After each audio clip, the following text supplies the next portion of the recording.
Hey guys, just wanted to show you guys what my latest project is. I had gotten to the helicopters, was my very first RC, and it was just a coaxial. Easy to fly and got boring pretty quick because it doesn't really fly like a real one. And then I got into the planes and I got a bunch of videos on the planes. I got some Dynam planes and some other good planes that fly really well. And quite a few flights on them. This is from RC Aerodyne. This is the 450 scale size, or 450 size, whatever you want to call it. Scale fuselage MD500D, painted as a AH-6 little bird. As you can see, I have the canopy, well, the fuselage pretty much together. Looks pretty good. I really like it. It's got the vertical and horizontal stabilizer. I have that together pretty as well, and I did it pretty as per the manual. In manual, I didn't do an unboxing because it's pretty basic. It's pretty basic what comes in the package, just the fuselage and the parts, right? Comes with the windshields and stuff, zip ties and parts for them. And then you got your these are for getting your height. You glue these blocks together. Now I heard some stories about these, horror stories about these coming apart because they're just laminated. Inspect them. I highly encourage you to inspect them. I noticed some of them came in the package that were already coming apart. So if a guy was to glue those without noticing, then right there you'd be in jeopardy. So and other guys are gluing them, doing a lot more to glue them together, so they hold. But really look at them.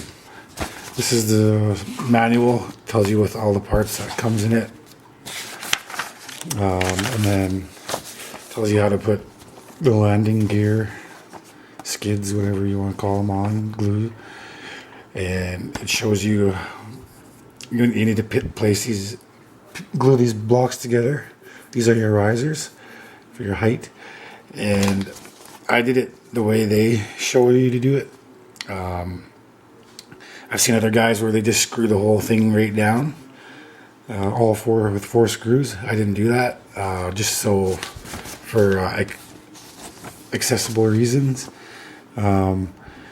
There's the frame, and it shows you what you got to do to stick them together, and then screw it into the fuselage, and then how to put your tail rotor and the vertical stabilizer on, and then just some flight, the size and stuff and whatever. But for mine, I'll show you. And on the real little bird, the rocket canisters and the machine guns are more like there would be no door here. There would be no door, and these would be straight, and these would be in line with the door. But this one has the doors, and I didn't want to do anything major to it, so I just dremelled out holes through. It doesn't show you how to do that, but in the manual you could see the way they got them, and I just tried to follow the best way I could. So they are a little bit more rear, so it does make it tail heavy, but hopefully the way I got my frame rigged, which I'll show you later, is set up. So anyways, as you can see inside here, it comes with these wooden blocks, all of these, and they're just rectangle, two of them, and then these two bigger ones. Now I see I glued them together, and then I put two screws to hold them. There's two screws, one here, one in front, one in the back, and that just acts as a slider for the back brace. So when I slide my frame in, I'll show you. This is what I have. This is the bottom of my frame, taken off the frame right now.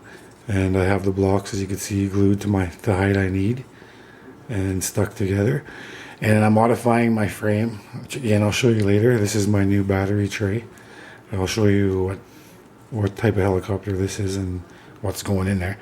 But as you can see, you put this down, and then the back, like I said earlier, some guys are screwing them right in. 1, 2, 3, 4, but not me.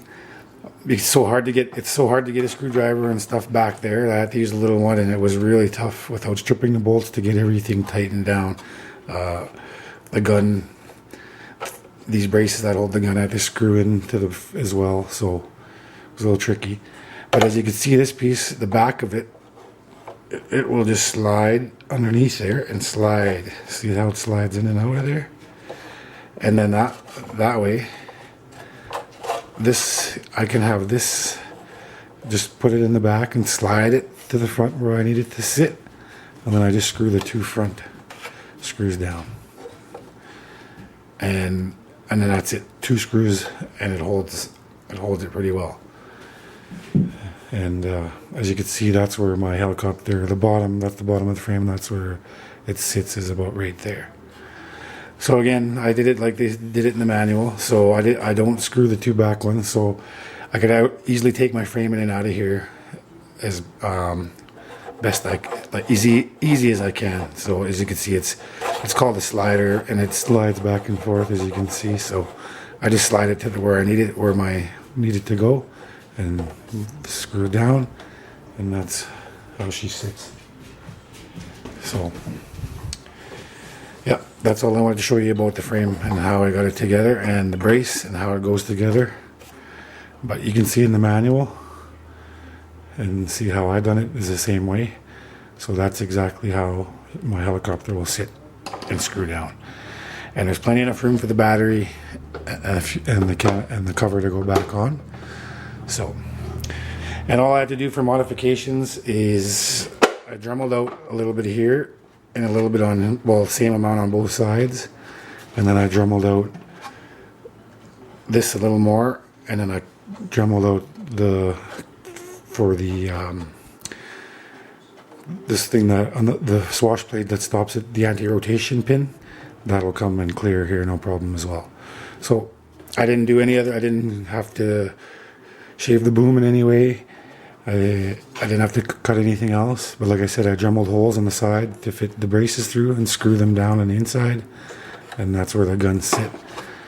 And that's the fuselage already ready to go, ready to have the frame installed. And like I said, I'll show you in the next part of this video. I'll show you what my frame and stuff looks like.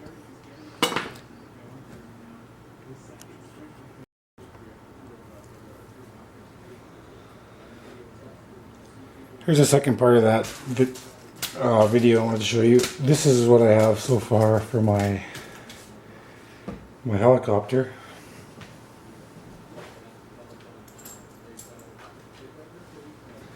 This is the frame I'm doing. No, everything here I got from eBay, because as we all know, the choppers ready to fly, bind and fly, are pretty expensive, $500 or more US. And I don't know if you guys know, but I'm up in Canada here, so it is almost winter time, unfortunately. But most of my stuff I got from eBay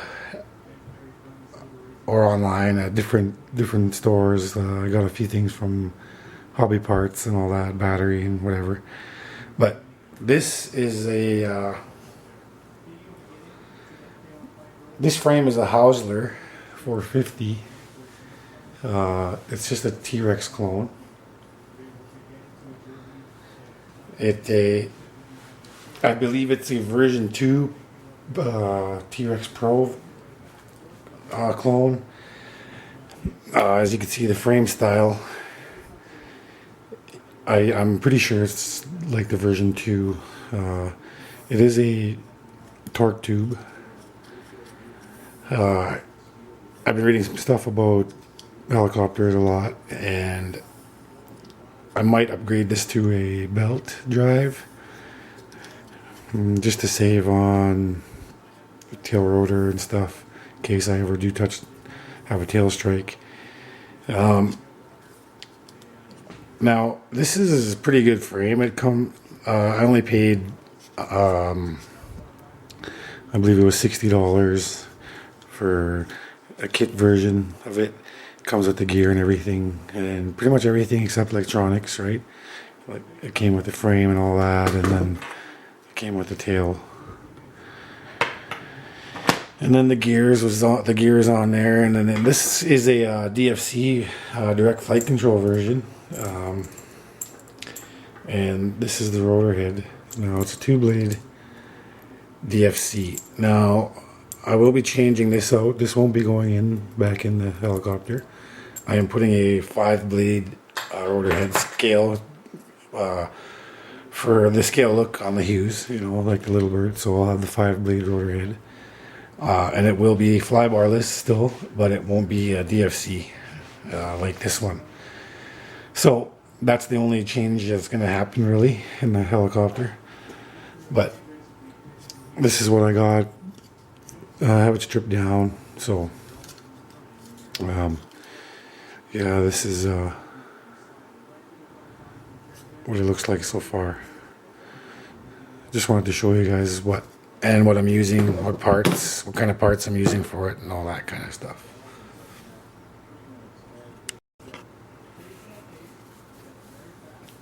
Now I'm using like I said, I bought most of my stuff from eBay trying to save money. This is a 50 amp ESC with BAC from eBay, a package with the Copter. It's Copter X 450 size, 3550 kV. The servo came as a package, 4 servos, high speed digital metal servos, as well as the tail servo.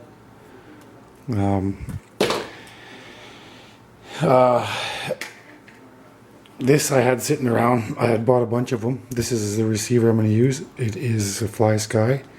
It goes to my FlySky FST6. No problems with this radio at all so far. I used it a lot. The range seems to be good. It goes pretty far. I have had no issues with this radio whatsoever.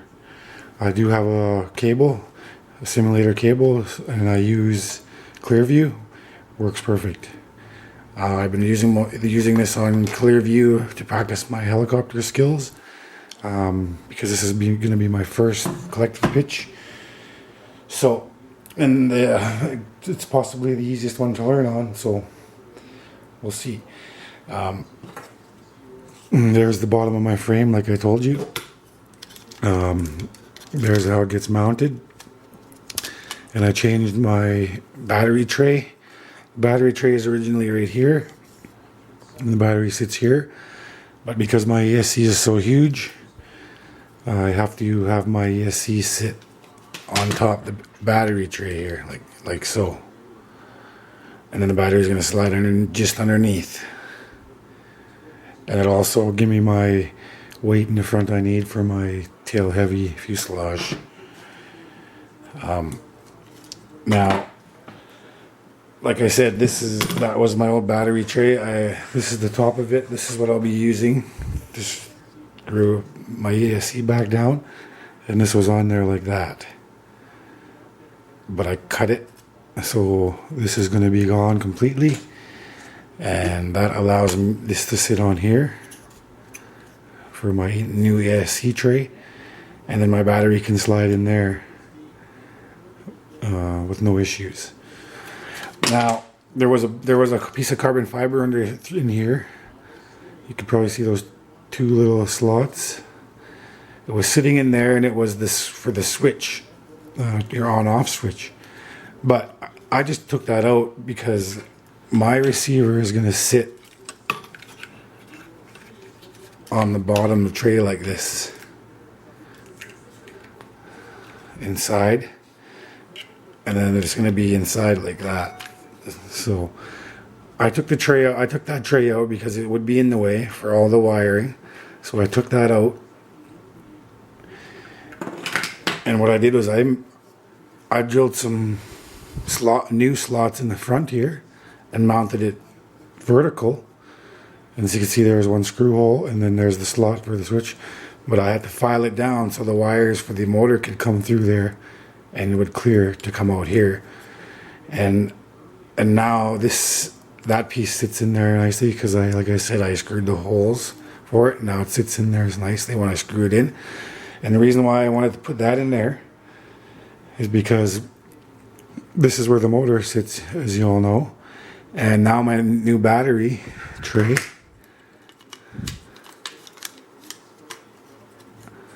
is like that. So now when my battery sits in there, it'll sit on here, and then it won't be able to ever slide forward and hit the motor. So those are the modifications I made to it, and the only ones. So it's going to be a little bit set up different. The motor and ECS is going to be different, but I believe it'll work out perfectly. So there you go, guys. Now when I get all the other parts and I get this thing together and I do the spool ups, the first spoofs, and get it all set up, I'll make another video for you guys. So stay tuned for those videos. I just wanted to give you an idea of what I have and what I'm doing. So I believe this is going to be set up nicely. So take care, guys, and see you soon.